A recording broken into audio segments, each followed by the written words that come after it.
Hello everyone, and welcome to another episode of Erin's Book Club. I have a book review to do today that I wasn't actually expecting to have done today. So, I don't know if any of you know how I read my books. I don't usually go through it a lot, but what I tend to do is I'll read a fiction book and then read a chapter of a non-fiction book in between to kind of like cleanse my palate, or in a case like a book like The Handmaid's Tale that left me pretty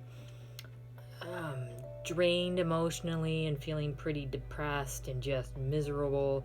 I don't want to take that into my next book, so what I'll do is I'll read a chapter of my textbooks or non-fiction books. So the book review I have to do today is The Feline Patient, Essentials of Diagnoses and Treatment.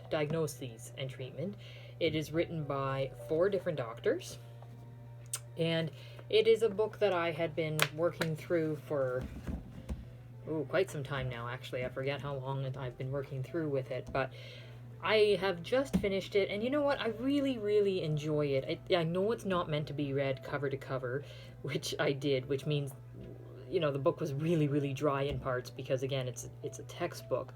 But it was written in such a way that it isn't as dry as it could be. There's many different sections with photographs and descriptions, and each section has its own little heading and little icon there. Really descriptive. It goes through a lot of the feline, the entire feline body system. A lot of what we know now is still it's a dip in the bucket kind of thing, because we don't know a lot about cats, and it even says here that there hasn't been a lot of study in some of these diseases.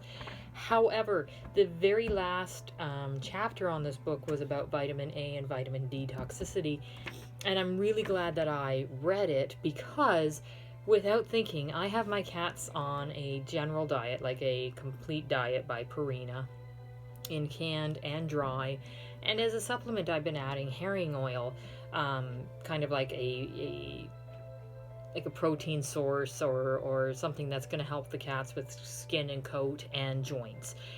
But now, after I read the A and D vitamin toxicity chapter, I got rid of the herring oil, because the canned food that I feed is actually a fish-based diet, and the dry feed is actually a fish-based diet. So then me also supplementing the herring oil is going to be a fish-based vitamin A, vitamin D supplement. So I didn't think it was safe. I was worried about over-supplementation and getting the toxicity. Never would have thought of that unless I read the book. So it's another reason why books are very important to read, like the textbooks and that kind of thing, in my view. Anyway, finally finished the book, really enjoyed the book. I'm going to be using it as a reference from now on, especially since every one of my cats seem to have a turn-based system on How Can We Freak Out Mom.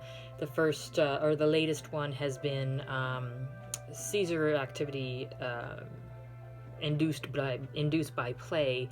Basically, rapid head movement causes the seizure activity, and just for kicks and giggles, we have Horner syndrome on top of that. So, again, really important to read the information that you can on it. But that's all I have to say today, and I want to thank you for listening to me, and I will let you know when I have another book read. Have a great day, guys.